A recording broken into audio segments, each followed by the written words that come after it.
Another day, another crime.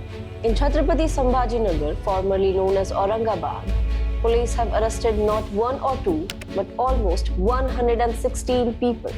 Yes, 116. Crimes in Maharashtra these days feel like there is some grand reward for committing them. One day, a drug factory is found right next to a police station in Vasai. Another day, a police officer himself is caught harassing a doctor so badly that she ends her life. And now, yet another shocking case, or should we call it a masterpiece of modern fraud. Massive fake international call center running right there in Chhatrapati Sambhajinagar, duping US citizens and making nearly rupees 50 lakh every single day. Hi, I'm Khatija and you're watching Lokmat Times. In this video, we are breaking down how this fake call center ran such a huge international scam, how it was finally busted, who's behind it, and why Maharashtra is fast becoming a hub for cyber frauds. But before we dive in, don't forget to subscribe and press the bell icon for all the latest updates. Now let's start from the night of October 27th, 2025. Late that night, Chhatrapati Sambhajinagar police launched a 24-hour-long operation after a solid tip-off. When the raid ended, they had uncovered a fully functional fake international call center operating under the names KS Enterprises and Connect Enterprises inside a 3-story building at the Chilak Thana MIDC area. This was no small step. It looked and functioned like a legitimate corporate office. Individuals' cabins, laptops, internet setups, and employees who all spoke fluent English. DCP Ratnakar Navle described it as a lavish call center.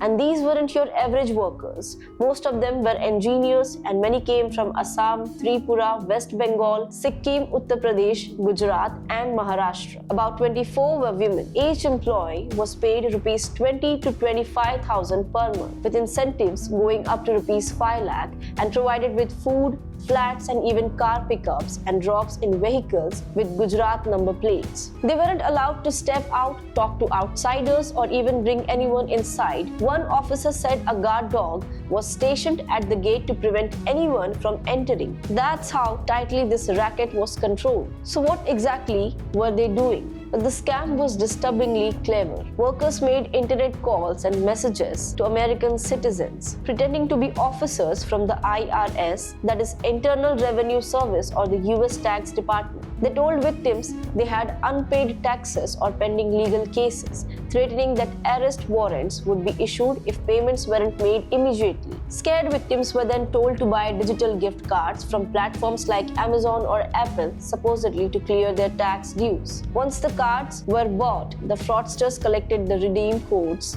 over the phone, converted them into cash online and later into cryptocurrency, making the money completely untraceable. To make things sound more real, the team even had pre-written English scripts, fake IRS documents and pop-up messages linked to US-based phone numbers. In short, a full-blown corporate fraud factory disguised as a call center. Authorities identified Ahmedabad-based Valay Vyas as one of the central figures in the operation, arrested in Goa. Is described by police as a key accused who helped run the call center. Inspector Geeta Bagwade, who led the on-ground team, said the call center had been running secretly for almost a year, and the syndicate was originally based in Gujarat but shifted operations to Maharashtra after a crackdown there.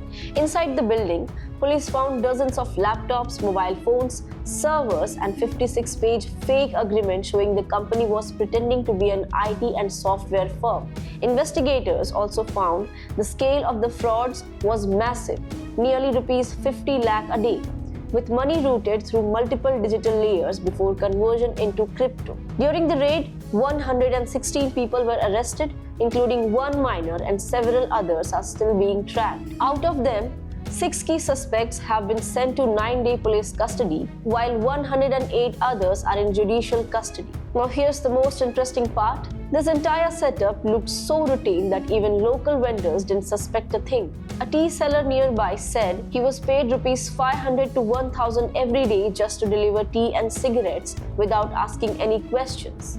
The staff would come out late at night, get picked up, and disappear behind closed doors again by morning. The police commissionerate had deployed a large team, 3 DCPs including Prashant Swami, Ratnakar Navle, and Pankaj Atulkar, along with ACP Manoj Pagare and inspectors like Ganjan Kalyankar, Geeta Wagwade and Atul Yerme. Even the Damani Squad and Rapid Action Force were stationed there during the raid. And that tells you how big and sensitive this operation was. Officials believe the fraud could easily run into crores of rupees once the entire network is traced. And considering how organized this setup was, with company names, tax scripts, professional requirement, and crypto laundering, it's quite clear this wasn't a one-off. It was a well-oiled white-collar crime network running under the radar for months. So what does this really tell us? That cybercrime isn't happening in some hidden corner of the internet anymore. It's being run from real buildings by educated young people